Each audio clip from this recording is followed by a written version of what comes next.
ഒരു മാസത്തിനുള്ളിൽ 13.9 ദശലക്ഷത്തിലധികം തീർത്ഥാടകർ ഉംറ നിർവഹിച്ചുവെന്ന് അധികൃതർ. വിദേശത്ത് നിന്ന് മാത്രം 1.7 ദശലക്ഷത്തിലധികം തീർത്ഥാടകരാണ് പുണ്യഭൂമിയിലെത്തിയത്. ഡിജിറ്റൽ സംയോജിത ലോജിസ്റ്റിക്കൽ സേവനങ്ങൾ തീർത്ഥാടകരെ സൗദിയിലെത്തിക്കുന്ന നടപടികൾ സുഗമമാക്കി. ഹിജ്റ വർഷത്തിലെ ഇക്കഴിഞ്ഞ ജമാദുൽ അവൽ മാസത്തിൽ സൗദി അറേബ്യയ്ക്കകത്തു നിന്നും വിദേശത്തു നിന്നും ഉംറ നിർവഹിച്ചവരുടെ കണക്കാണ് അധികൃതർ അറിയിച്ചത്. 13.9 ദശലക്ഷത്തിലധികം വിശ്വാസികൾ ഉംറ നിർവഹിച്ചതായി അധികൃതർ പറയുന്നു. മക്കയിലെ വിശുദ്ധ ഹറം പള്ളിയുടെയും മദീനയിലെ പ്രവാചക പള്ളിയുടെയും കാര്യങ്ങളുടെ പരിപാലനത്തിനായുള്ള ജനറൽ അതോറിറ്റിയുമായി സഹകരിച്ച് ഹജ്ജ് ഉംറ മന്ത്രാലയമാണ് ഇത് സംബന്ധമായ വിവരങ്ങൾ പുറത്തുവിട്ടത്.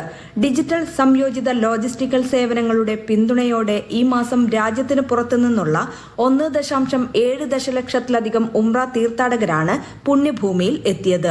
രാജ്യത്തിന് പുറത്തുനിന്നുള്ള തീർത്ഥാടകർ സുഗമമായി എത്തുന്നതിന് ഡിജിറ്റൽ സംയോജിത ലോജിസ്റ്റിക്കൽ സേവനങ്ങൾ സുഗമമാക്കി ആചാരങ്ങളുടെ സുഗമമായ നിർവഹണം ഉറപ്പാക്കുകയും ചെയ്തു. ഉംറ തീർത്ഥാടകരുടെ എണ്ണത്തിലെ വൻ വർധനവ് ഹജ്ജ് ഉംറ സന്ദർശന സംവിധാനം മെച്ചപ്പെടുത്തുന്നതിനുള്ള രാജ്യത്തിന്റെ നിരന്തരമായ ശ്രമങ്ങളെ അടിവരയിടുന്നതാണ്. ഇത് ലോകമെമ്പാടുമുള്ള മുസ്ലിങ്ങൾക്ക് മക്ക മദീന വിശുദ്ധ പള്ളികളിലേക്ക് എത്തിച്ചേരുന്നത് എളുപ്പമാക്കുന്നതാണ്. Mathrubhumi news, Mecca.